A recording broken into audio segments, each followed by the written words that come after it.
Tonight on News 5 Live, the High Court dismisses Mike Feinstein's claim over the compulsory acquisition of land on Stake Bank Island. Opposition leader Shyam Barrow faces a lawsuit for allegedly defaming political rival Lee Mark Chang. The police department releases video footage of Emil Rivers' shooting. Was the shooting justified despite conflicting accounts? The Commissioner of Police and Home Affairs Minister Karim Musa hit back at Mike Parafitt after his harsh criticism of their leadership. And Marconi Leal won't contest his seat in rural North in the upcoming general elections. These stories and more are coming up in just 1 minute. Stay tuned.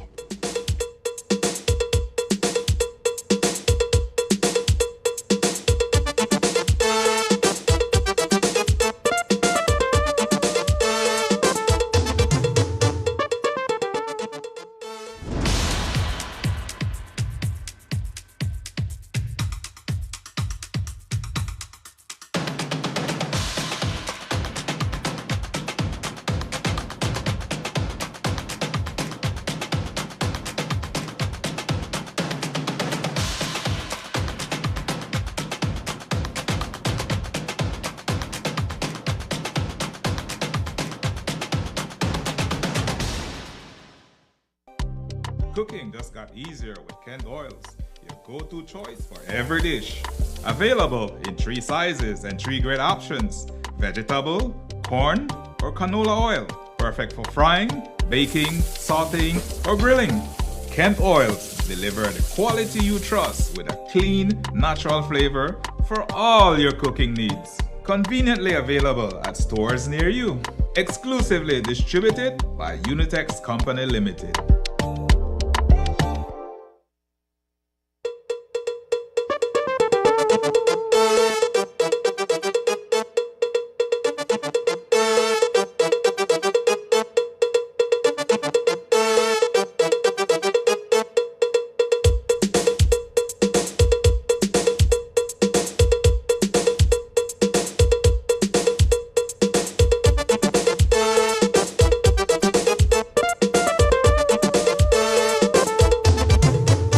This newscast is brought to you by the Belize Bank Limited. Our country, your bank. Good evening and welcome to News 5 Live for Wednesday, January 29th. I am Sabrina Daly. In late 2024, Michael Feinstein took the government of Belize to the High Court over the compulsory acquisition of 23 acres of Stake Bank Island. Tonight, Justice Rajiv Gontileki ruled that the government's planned acquisition doesn't violate Belize's constitution. Feinstein's legal team, led by Godfrey Smith, argued that the acquisition lacked a legitimate public purpose and was meant to resolve a private title dispute in favor of Honduran company OPSA. However, Justice Gontileki found that the acquisition was indeed for a public purpose. The government had published its first acquisition notice in the Gazette on August 27th and was set to publish a second to finalize the process, but the court temporarily halted it pending the case's outcome. Today, the High Court dismissed Feinstein's claim, ruling that his legal team failed to prove their case and awarding costs to the government of Belize. So, what does this mean for the project moving forward? We'll have to see if Mediterranean Shipping Company is still interested in acquiring the island, especially after Prime Minister Bersenio announced major development plans for the Port of Belize Limited over the next 5 years. Regardless, this ruling is a significant setback for Belizean investor Michael Feinstein. Mesopotamia standard bearer Lee Mark Chang is gearing up to sue opposition leader Moses Shine Barrow for a hefty sum of between $30,000 to $50,000. This lawsuit stems from allegations Barrow made during a Tuesday press conference, which Chang claims were deliberately defamatory. These statements were broadcast across multiple media platforms, and Chang's legal team, Balderramos Arthurs LLP, insists they are false and damaging to his reputation.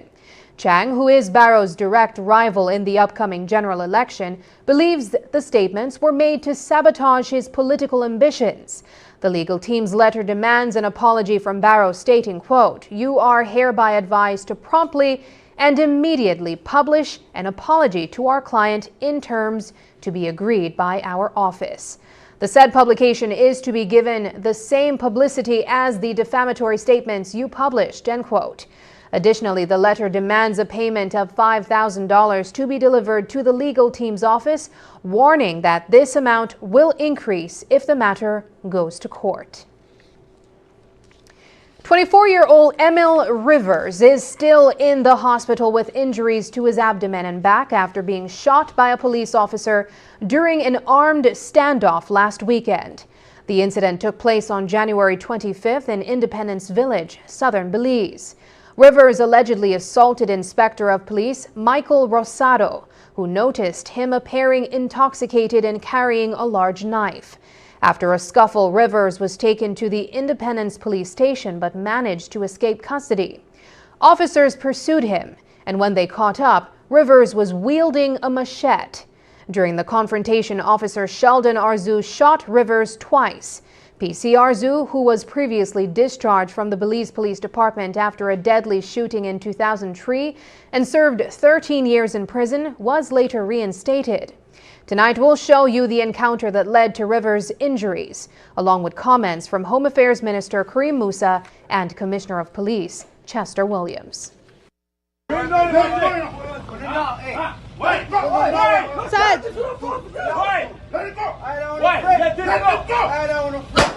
Kumpul, what's to happen of the investigation into Sheldon Arzu at this point, and what seems to be new information that suggests that he may have been in the wrong, and of course the release of the video that you guys have? I will not say if he is in the wrong at this time. I have viewed the video. I have my opinion of it, and PSB currently has control of the matter. I do not want to say or do anything to influence the investigation that's going to be done, or that is being done by PSB. The video will be released to you, the media, for public consumption, and the public can also be the judge in terms of what transpired. And let me say that the young man in the video had assaulted Inspector Rosado, who is the officer in charge of Bella Vista, with a huge butcher knife, almost killing him. He was arrested, he was detained by the police, and he escaped from the police station. He was pursued to that location where the shooting happened by the police. There was a lengthy standoff while he wielded a machete at the police. Police fired, I think, 2 warning shots or 3 warning shots. He still did not surrender or put down the machete, and eventually it led to him being shot in the stomach. How does ACP Romero go from stating publicly that the man was shot in the leg to him being in a hospital bed with a gunshot wound to his abdomen? Perhaps, no, the gunshot wound to the back is the exit. The video will show you everything. It will show when he was shot, what angle, everything. It is going to show you that. Perhaps Mr. Romero was misinformed, because from inception, when the thing happened, I know it was in the stomach. But sir, why does the police report have a knowing misrepresentation? It says that PC Arzu, this is the internal report, shot him in the legs twice, or shot after him in the legs twice. I'm saying that there is purposeful misrepresentation of the facts perpetuated then by Mr. Romero. This is a worrying trend that brings the entire story into doubt. I believe that Mr. Romero was misinformed. I did not speak to Romero before he had that press brief with you all. I don't know what information he got.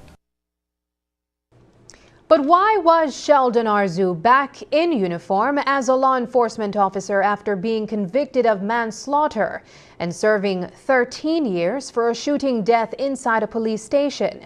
That's the burning question posed to both Minister Musa and Commissioner of Police Williams.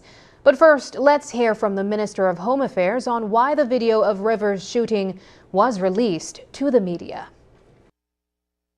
I was made aware by the Commissioner that there is video footage, and while it is the policy of the department not to have a trial by media for every single incident that happens, I believe that this certainly warrants the media being in possession of that, and so I believe the Commissioner will be requesting PSB to share that video with the members of the media, just for transparency and clarity. Sir, but if you had your way, you said someone with a criminal conviction should not serve. He should not be in the department. Again, that you'll have to ask the last administration. Yeah, my opinion, as long as I am the minister, and if you bring someone with a criminal record, I don't believe that they should be re-enlisted, no. He was enlisted under the previous administration on the request of Mr. Saldivar. At the end of the day, I don't want to go into the whole semantics of whatever, because if you are hypothetically, a convicted murderer, and someone comes to you and attack you, is it right to say because you're a convicted murderer you must not do nothing? I don't think that should be the case. We must look at everything based on the facts that exist. So I rather leave this until the investigation is done. Whatever PSB decides, then we'll go by that. But I'm just asking, you were the police commissioner when he was re-enlisted. Did you look at it and say, convicted for manslaughter in a police station while on the job? I can't do this, Minister. As you had told Mike Perfit when he asked you to do something that you couldn't do. Did you look at it and say, I can't do it? Or did you just say, yeah, man, sure, no problem? That seems okay. Of course, yes, at that particular time, he was enlisted as a special constable with the Tourism Police Unit. Yes. Right? And then subsequently, the minister had requested that he be given regulation number. I would oppose it. And I don't want to. Of course I did. I'm not going to go into much details of that, but I'll say to you I oppose it. Coming up, the gloves are off. Chester and Kareem fire back at Mike Perfit.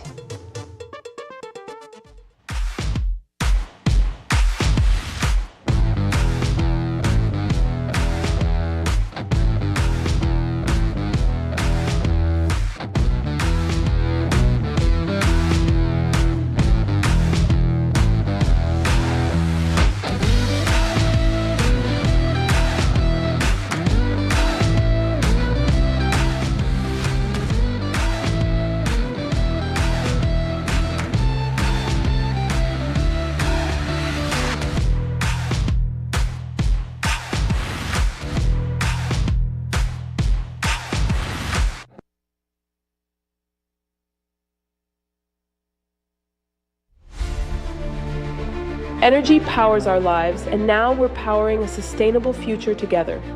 This January 27th and February 3rd at 7:30 p.m., tune into the Energy Exchange Show, your guide to understanding Belize's journey towards sustainable energy. From solar power to electric mobility, learn how we're creating real solutions for everyday Belizeans. With topics like e-mobility and licensing regime, this show is designed to answer your questions about Belize's energy transition.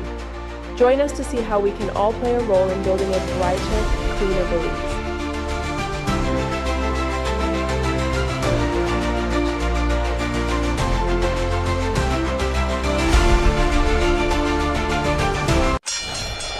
Ladies and gentlemen, this is what you've been waiting for. In this corner, we have the masters of limitless power and unbeatable connections. Pioneers of 4G LTE in Belize. It's the undefeated champion, Smart. And in the other corner, struggling to keep up, it's the other guy. Fight!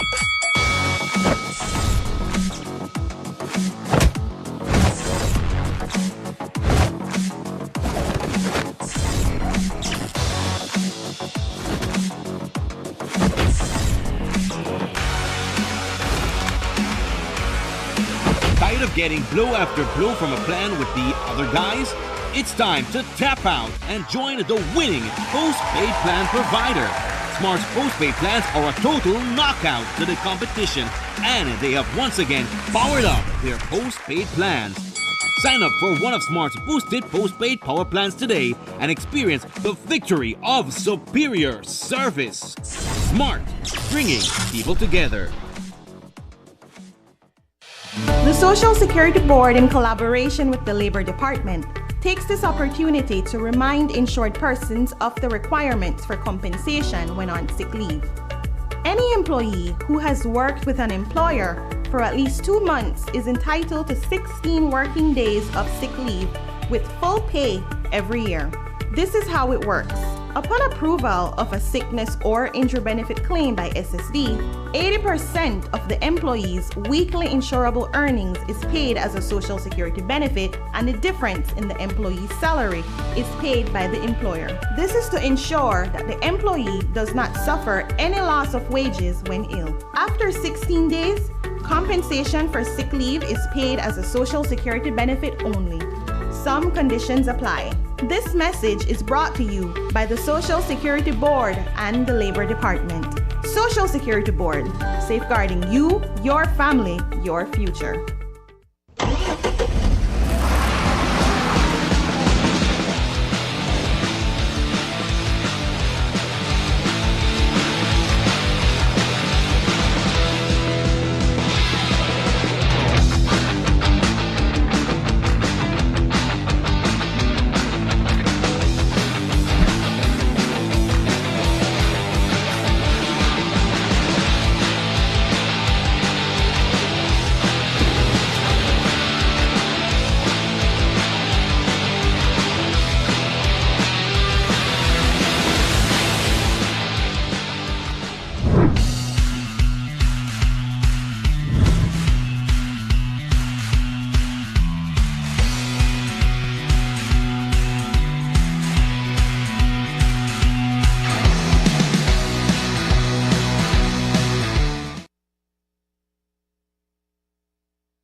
After serving the Belize Rural North constituency for 1 term, Area Representative Marconi Leal has announced he will step aside in the upcoming general election.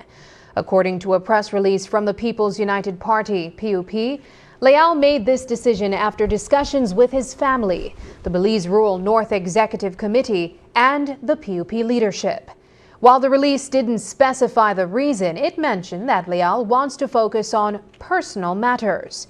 The PUP expressed full respect and support for Leal's decision, thanking him for his years of service and contributions to the party's progress.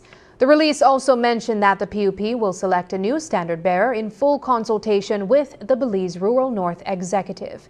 Leal has pledged his full support for the new standard bearer and is committed to securing another victory in the upcoming elections. During Tuesday's UDP press conference, former National Security Minister Mike Parafitt didn't hold back, accusing the Commissioner of Police and the Minister of Home Affairs of deliberately underreporting the number of murders in 2024. According to Parafitt, there were actually 94 murders last year, but the Belize Police Department only recorded 89. In his fiery critique, Parafitt also renewed his call for the immediate removal of Karim Musa as Home Affairs Minister and Chester Williams as Commissioner of Police. When we caught up with Musa and Williams in Belmopan earlier today, they had some strong words for Parafitt. I saw that Parafitt was lamenting that in fact the number should have been 94. Now, when I listen to Parafitt and Shine, I get the feeling like they're the grim reapers of governance and politics. I have never seen 2 people, well 3, more pray out the lives of Belizean people than these people. They're praying out the lives of Belizean people. The numbers show that we had 89 homicides, but they're getting up there to complain that it should be 94.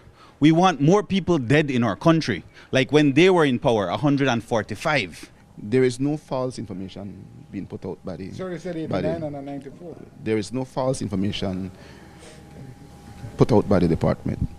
Your figure is 91, and I could understand your 91, because you have two in there, that one is still not yet classified, that's the one in San Pedro. Matthew Moses. Yes, and we also have one that is a manslaughter. That's how you reach to 91. We cannot categorize those as murders, because manslaughter is not murder, and the one that has not yet been classified, we cannot put that as murder at this time. So I could understand you, but I cannot understand how Perry Feet arrived at 94. And then to say that to have a country with a murder per capita of 24 is unacceptable. I want to give him his record, the UDP records for the past, during their time in office for 12 years. They came into office 2008. 2008, we averaged 31.9 per 100,000. 2009, 30.1 per 100,000. 2010, 40 per 100,000. 2011, 37.8 per 100,000. 2012, 43.4 per 100,000.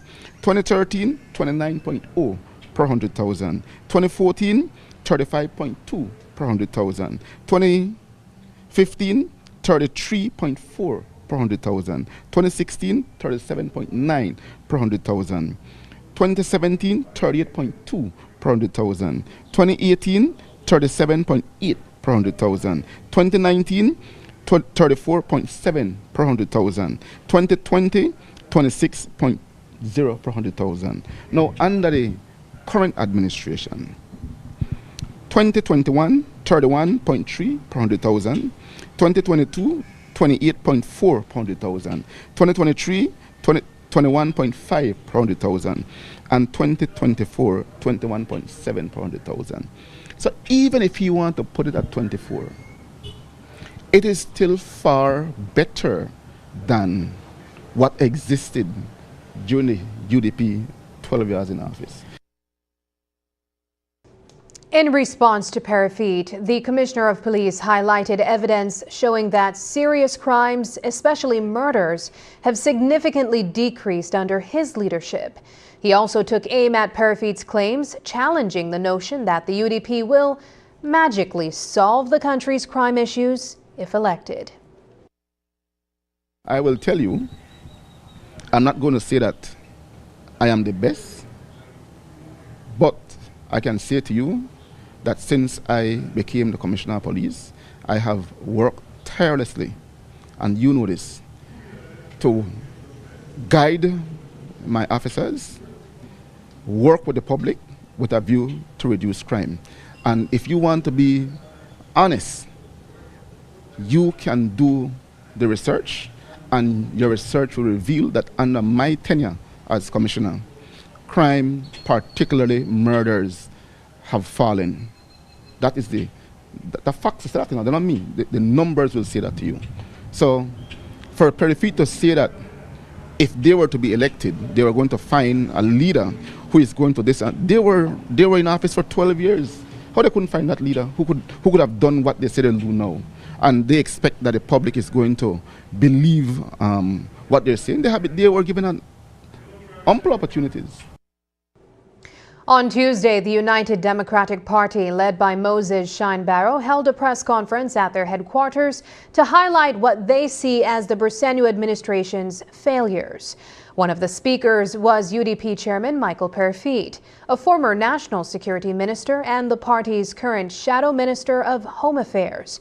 Perry Feet let it fly, castigating the top officials of the Belize Police Department and accusing some of them of using their positions to profit by setting up private businesses.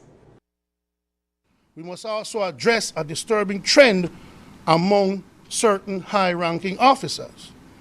Too many of them have begun to blur the lines between public service and private gain. We have seen cases where senior officers have become deeply involved in personal business ventures, raising serious questions about where their funding comes from and whether they are using their positions of authority to further their private interests. This not only compromises their integrity, but but also raises doubts about the effectiveness of our police department. When high-ranking police officers profit from their positions, it breeds a culture of corruption and conflicts of interest, or at the very least, the appearance of those. If officers are able to use their status to line their pockets, how can we trust them to enforce the law fairly and without bias?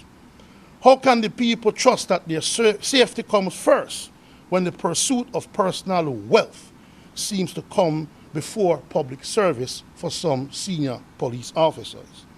We cannot allow this kind of behavior to go unchecked.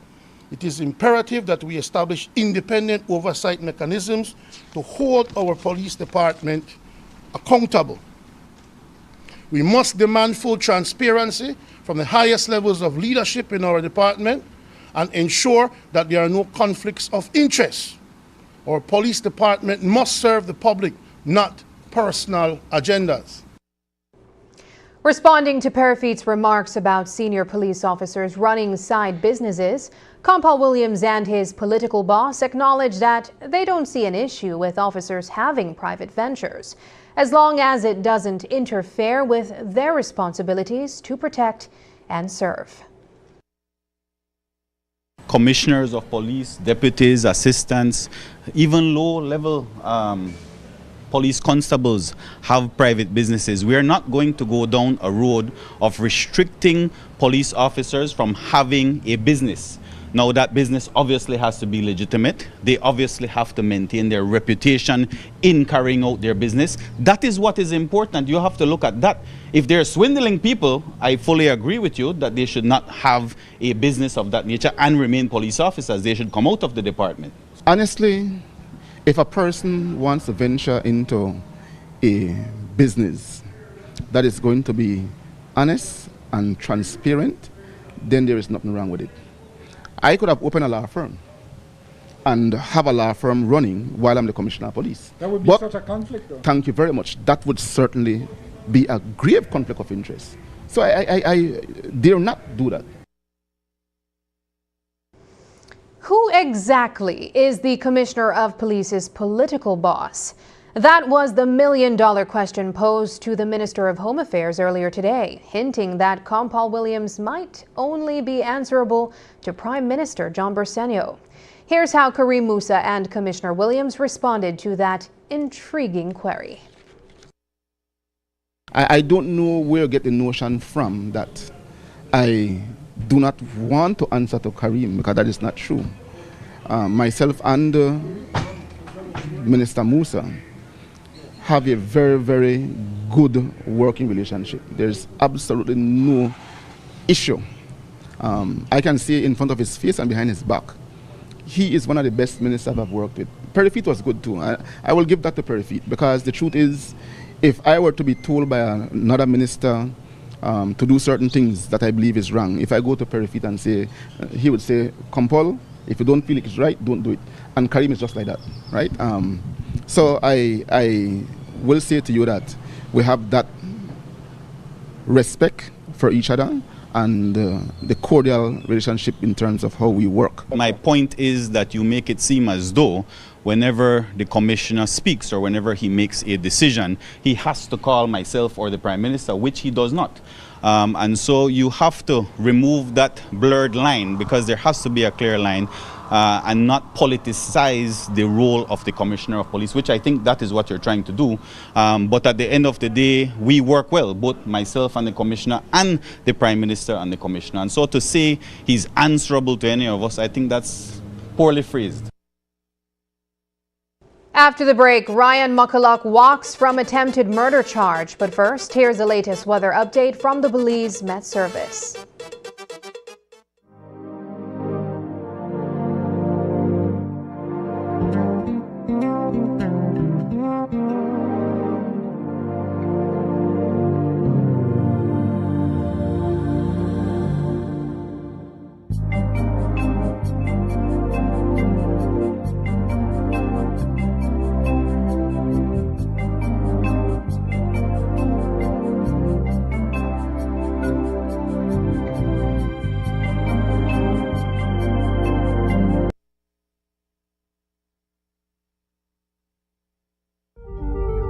who's the real UDP? Is it Shine Barrow's UDP or Tracy Panton's UDP? Nobody knows, not even Omar Figueroa. First he was with Shine, then he was with Tracy. Now he's back with Shine. One big joke. Omar Figueroa was a UDP ghost in Cayo North. He did nothing when he was in power, and for sure, he can't be trusted. If he can't even be loyal to one UDP leader, he will never be loyal to the people of Cayo North. Don't even waste your vote. Reject the UDP ghost. Omar Figueroa and the UDP are done.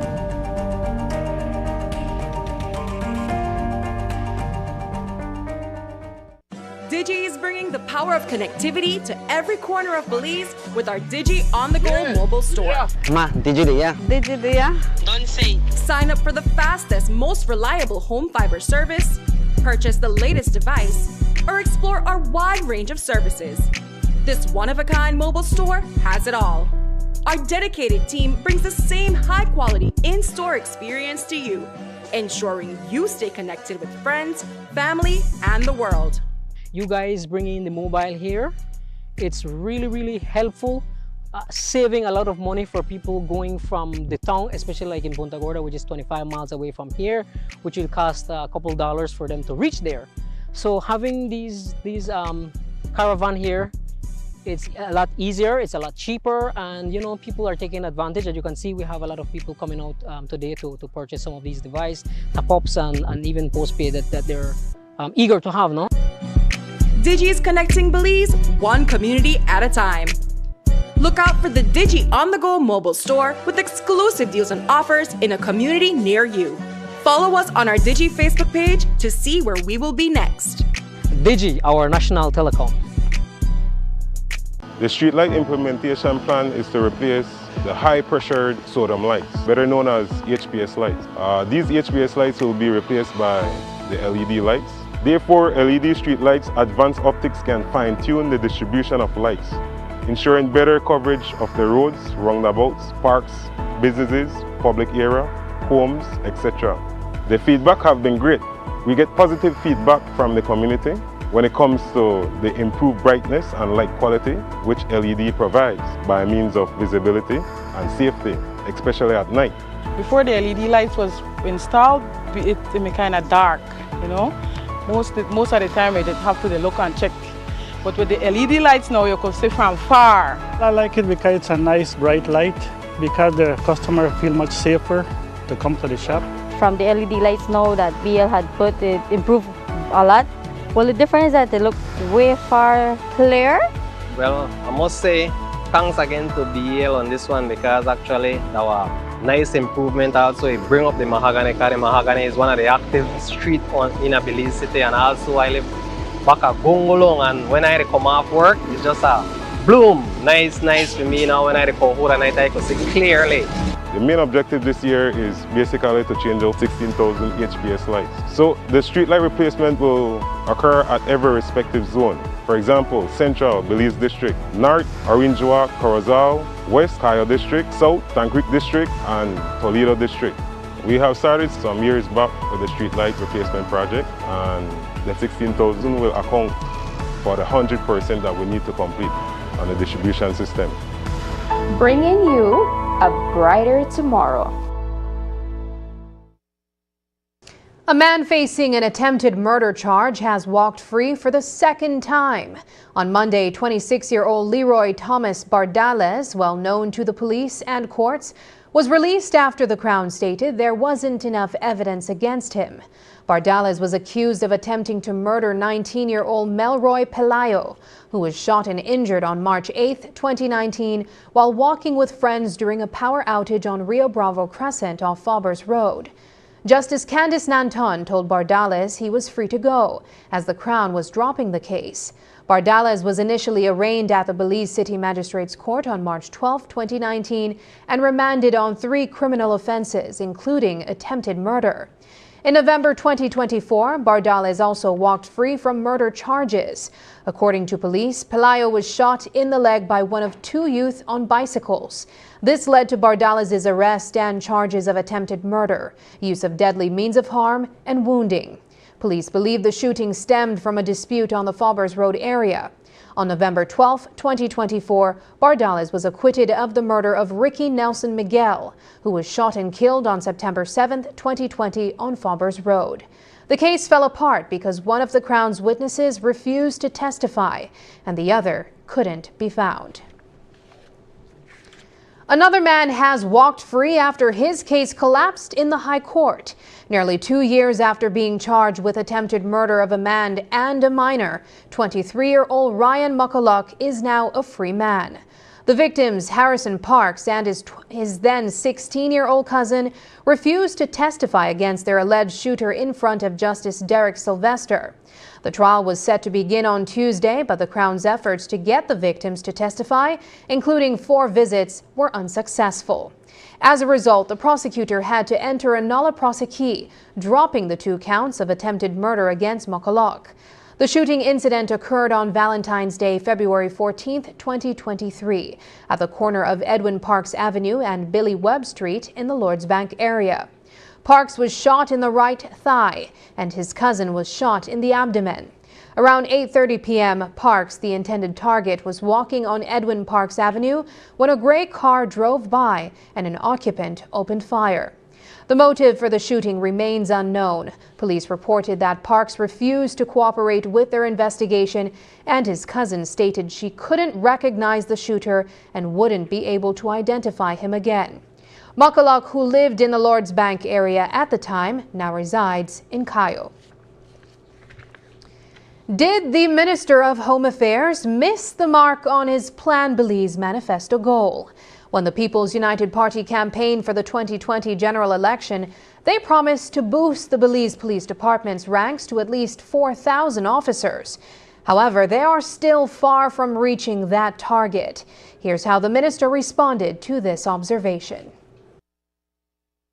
I don't know what you think, how much space you think we have at the Police Training Academy, but we can only facilitate 225 recruits. Yes, it's over time. Have you heard that Plan Belize is a 10-year plan? Have you heard that yet? Okay, you're hearing it now. You all are moving the goalposts. No. But in the last 4 years, I can assure you, Jules, that we've had the most recruitments than any other administration, and I think our numbers are all the way up to 2,600, going up with the next recruit intake that's coming out in May. So every year we've had at least 1, if not 2, squads coming out from our PTA. Earlier today, the top brass of the Belize Police Department gathered at the National Police Training Academy in Belmopan for the first All-Officers Conference of 2025. Prime Minister John Briceño and the Minister of Home Affairs were on hand to address the senior law enforcement officers. Karim Musa announced that the police department is set to fulfill its promise of installing 1,000 new surveillance cameras across the country. Today was our first All-Officers Conference for 2025, and we had the good fortune of having the Prime Minister of Belize give his remarks to the officers, the high-ranking members of our department, and it was a message of hope, a message of thanks to the officers. As you know, we've had 2 positive years in terms of crime reduction, and so we continue to receive the support, the full support of our Prime Minister and the administration in terms of the resources that we need in this upcoming 2025 year, this fiscal year. We are also pleased to announce, the Commissioner alluded to it a few days ago, that we will be embarking on a very grand project with 1,000 CCTV cameras all across the country. The message was to congratulate and thank the officers for a job well done during 2024. And I also emphasized to them that while we did well in 2024, that there is still room for improvement, and as we enter 2025, we must look at those areas where we fell short in 2024 and see how we can improve on those areas during 2025. I must say that I was extremely grateful for the presence of the Prime Minister this morning, gracing us at the opening, and again his message was well received by the rank and file in the room. Commitment that the government is going to continue to do what they can to invest in the growth and professional development of the police department. When we return, a national strategy for improved chemicals handling for Belize.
The masters of limitless power and unbeatable connections.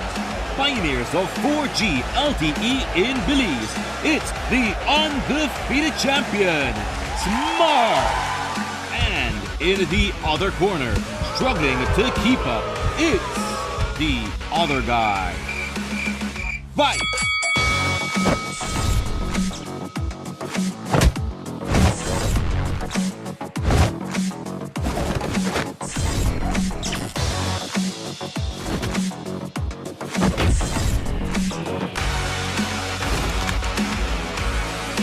Tired of getting blow after blow from a plan with the other guys? It's time to tap out and join the winning postpaid plan provider. Smart's postpaid plans are a total knockout to the competition, and they have once again powered up their postpaid plans. Sign up for one of Smart's boosted postpaid power plans today and experience the victory of superior service. Smart, bringing people together.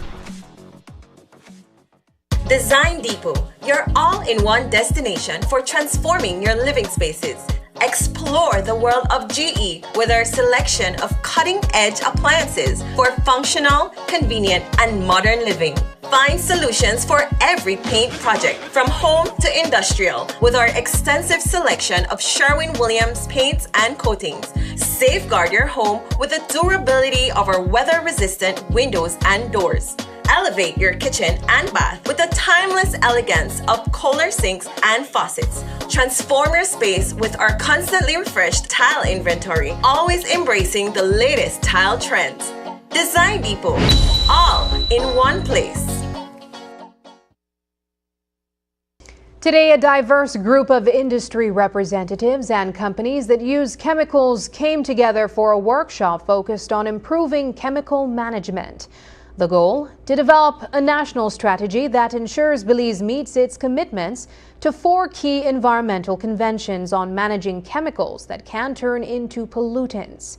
The Ministry of Sustainable Development and Climate Change brought in consultant Stephen Sangster to lead the event.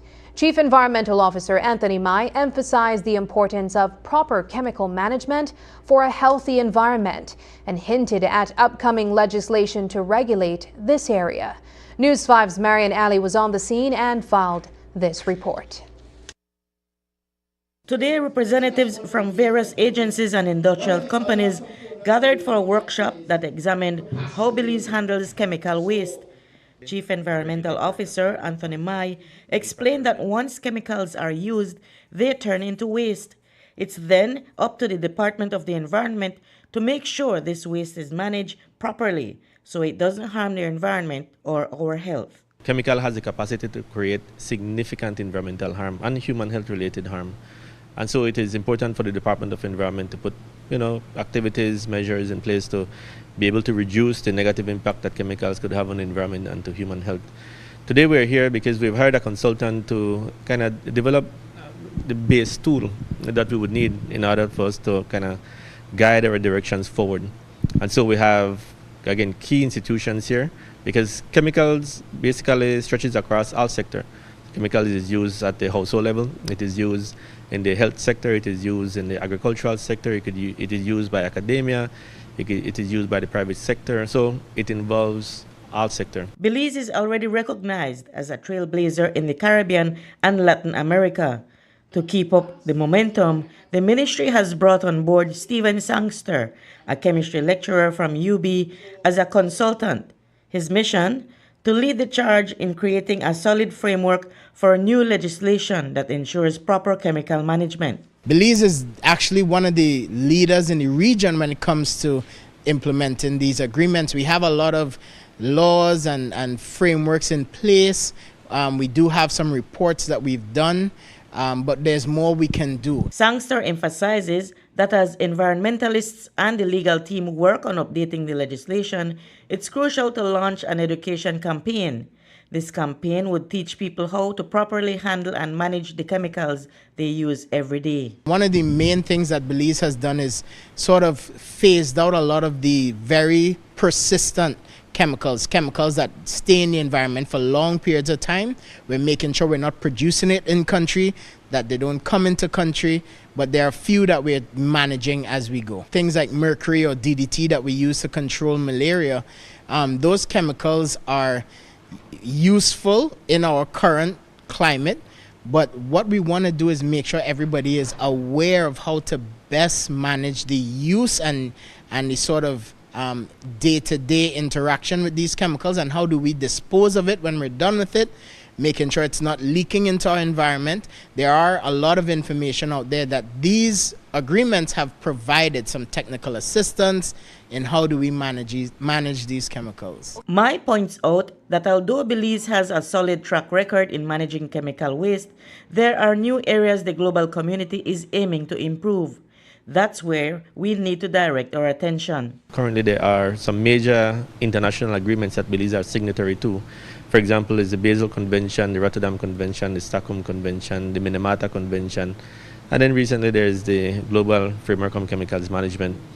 And again, all of these conventions are important. All of them look at chemical from a different perspective and requires different obligations from a country. Minister of Sustainable Development, Orlando Habet, says that once the national strategy is finalized, he will urge the cabinet to take the necessary actions to implement it. I will be taking some of these information papers and memorandum papers to cabinet for their approval, and those that will become the act and regulations that will also have to go to the House for acceptance by the House of Representatives for it to become the acts.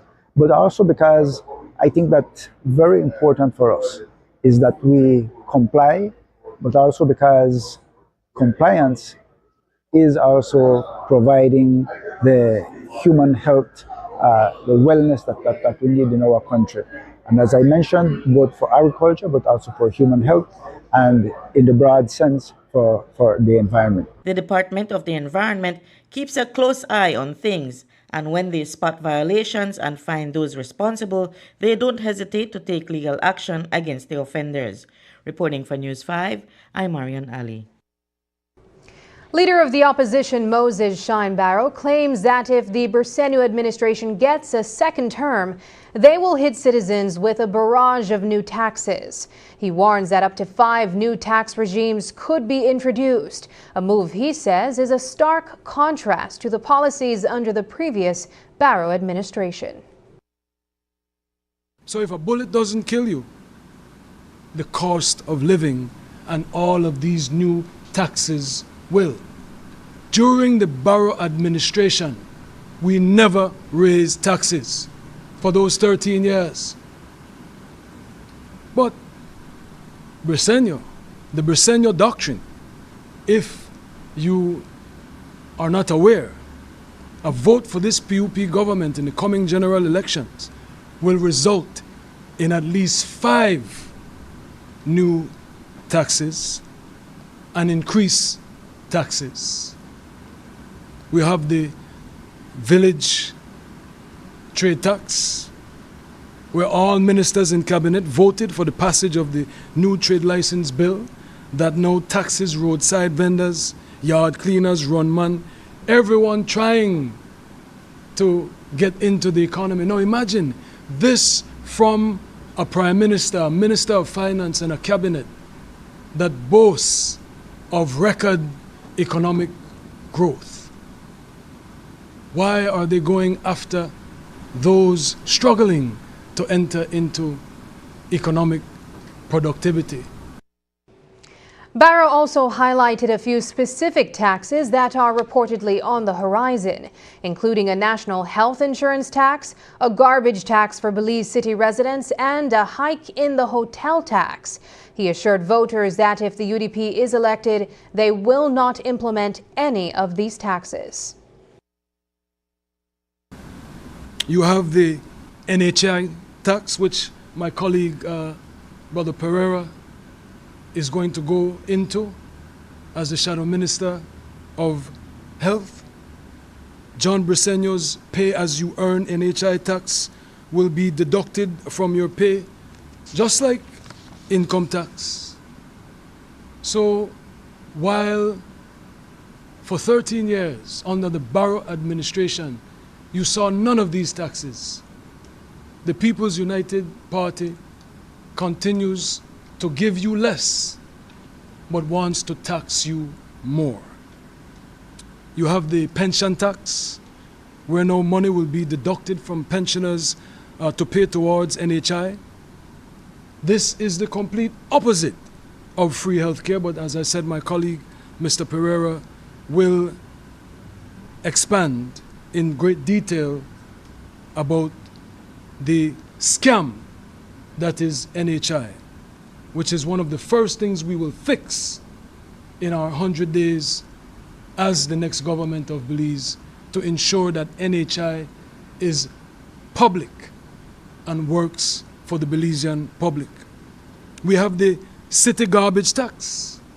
The government has already agreed with city councils that after elections they will approve a garbage collection tax for residents who already pay annually increased property taxes. So it will only get worse if you give this Bersenio administration another term. If you think it is bad, no. You cannot imagine what it will be if you give them another term.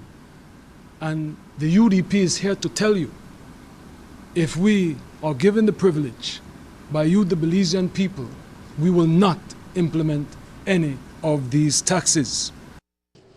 Barrow claims that Belizeans are longing for the days when the UDP was in office.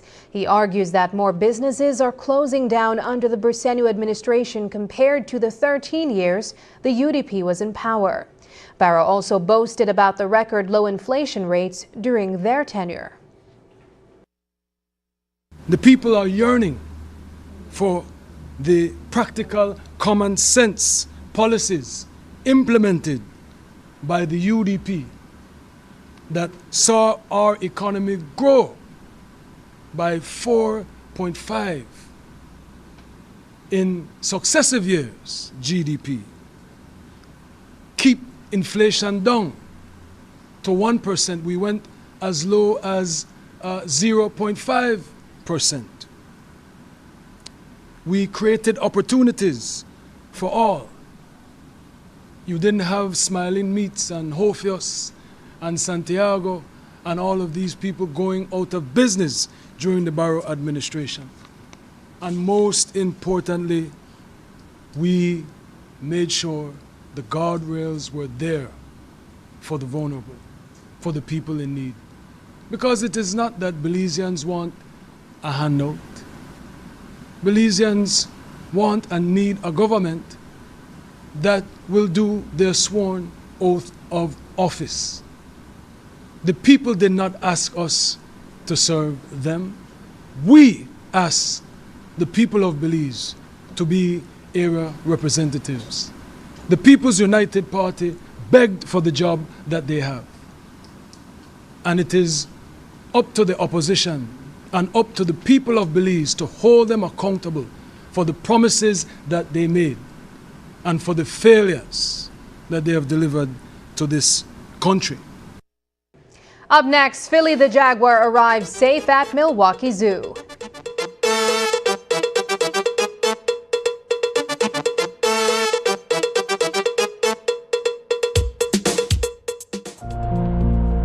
The Ministry of Sustainable Development and Climate Change is safeguarding Belize's invaluable natural resources by providing the necessary frameworks that will guarantee the sustainable use of our resources.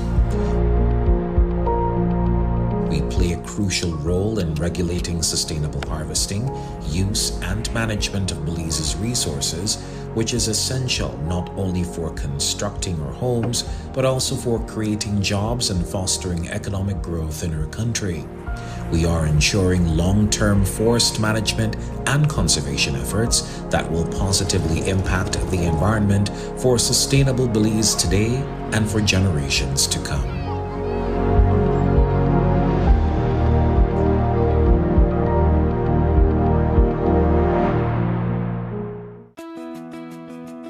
La formación del Centro Neurológico del Hospital Galenia es que esas enfermedades que son altamente complejas y que muchos de nuestros pacientes tenían que emigrar hacia otra parte de la República u otra parte de México ahora puedan ser atendidos aquí.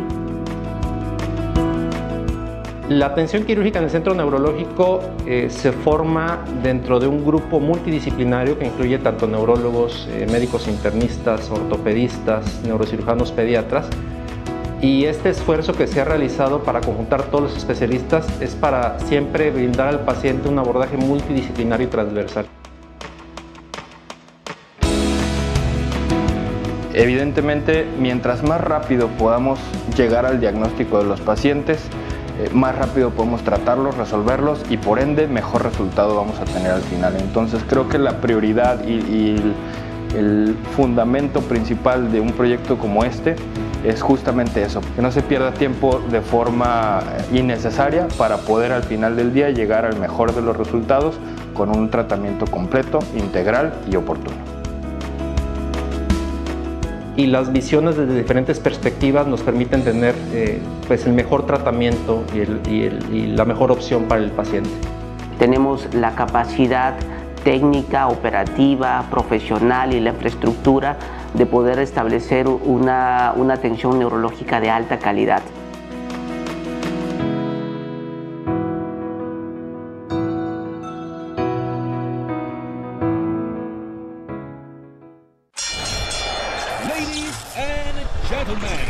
This is what you've been waiting for. In this corner, we have the masters of limitless power and unbeatable connection. Pioneers of 4G LTE in Belize. It's the undefeated champion, Smart. And in the other corner, struggling to keep up, it's the other guy. Fight!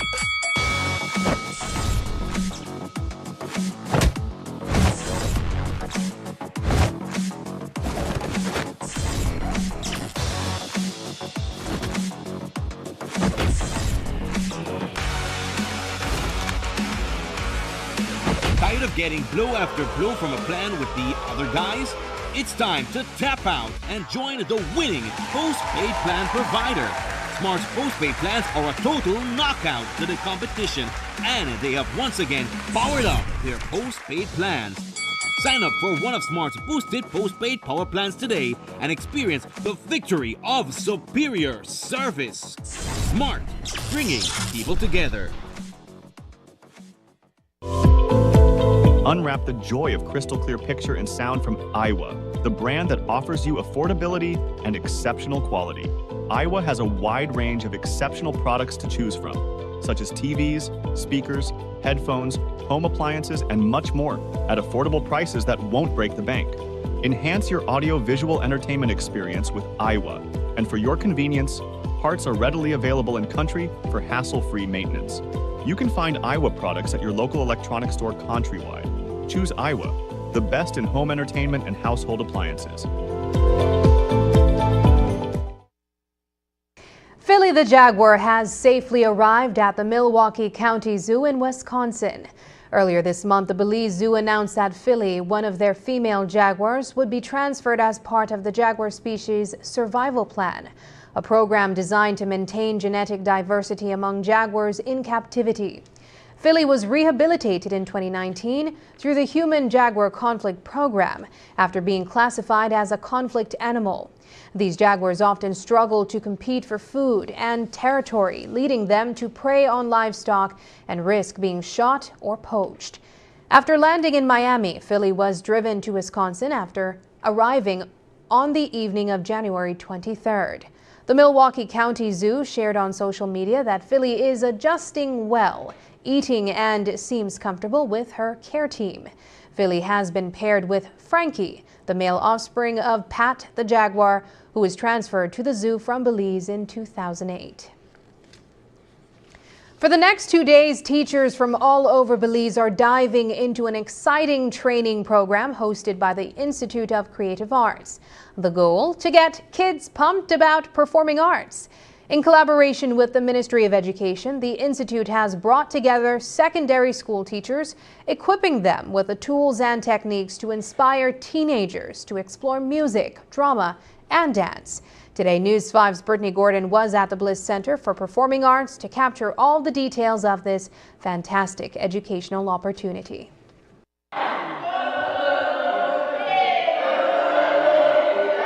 Whether it's through music, drama, or dance, the Institute of Creative Arts, ICA, is on a mission to get Belizeans fired up about self-expression. By sparking this passion in young people across the country, ICA hopes to see more talented performers stepping up for their annual Festival of Arts. Today, they kicked off a 2-day workshop aimed at educating secondary school teachers on how to get their students more involved in the arts.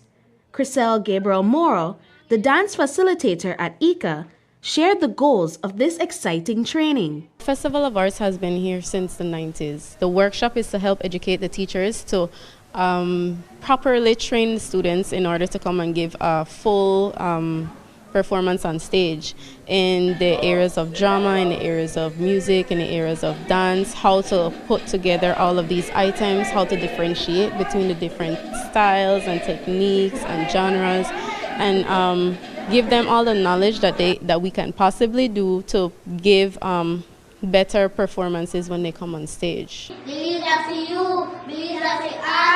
The Festival of Arts season kicks off with the Preschool Festival in March, followed closely by the Secondary School Festival.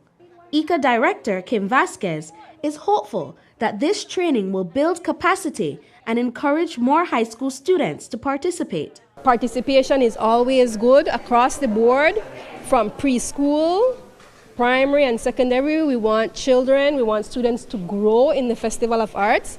But sometimes we notice that at the high school level, other factors come into play. Graduation, CXC, workload. There's a lot, but there's also a need for additional support, because this is the time too when careers start being decided, when if you're going to be involved more in music seriously, or dance more seriously, or drama as a career, or this is something that you want to take up beyond your high school years, this is the time to really hold on to them and support them.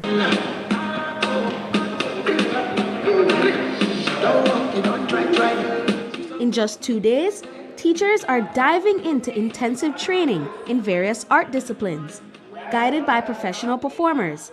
At the end of the sessions, they'll showcase their newfound skills in a mock festival of arts. We have to try and give as much as we can in the time that we have, and then have them execute a practical afterwards, which is a mock FOA. So the teachers will actually be dancing, they will be acting, they will be singing and doing all the things that they need to go and teach their students. Then we would adjudicate them and let them know or give them some pointers on how to make it better, so that when they get on stage with their students, they produce outstanding performances. ICA teamed up with the Ministry of Education to handpick around 60 teachers from across the country to join in the workshop in Belize City. Among them is Stefan Noberta, a teacher at Julian Cha Technical High School in the Toledo district. He's thrilled to bring the new knowledge and skills back to his students. One of the most things that I'm going to take back to my students is to be open-minded. I believe that my students focus on primarily one aspect of the arts, and you can't blame that for that. So what we have learned today in this workshop is that the arts is not a competition. It's about honing skills and trying to see how we could master not only one, but hopefully all three. The Festival of Arts is ICA's national platform for creative expression. This April, the festival is broadening its horizons by reviving the creative writing publication, offering more Belizeans the chance to get involved and showcase their talents. Last year alone, in the Festival of Arts actively participating, we had over 2,000, I think it was like 2,300 students from across the country, from all areas. And that's just on the stage alone. You also have to factor in that their classmates, their schoolmates, their community comes to see them participate. So the impact of the National Festival of Arts in Belize is huge. It's really significant. The Institute of Creative Arts invites all schools to showcase their students' talents by participating in the festival this year. Brittany Gordon for News 5. That's the news. Tonight's broadcast is available at channel5belize.com, on our Facebook and on YouTube. I'm Sabrina Daly. Thanks for joining us, and from all of us here at News 5, good night.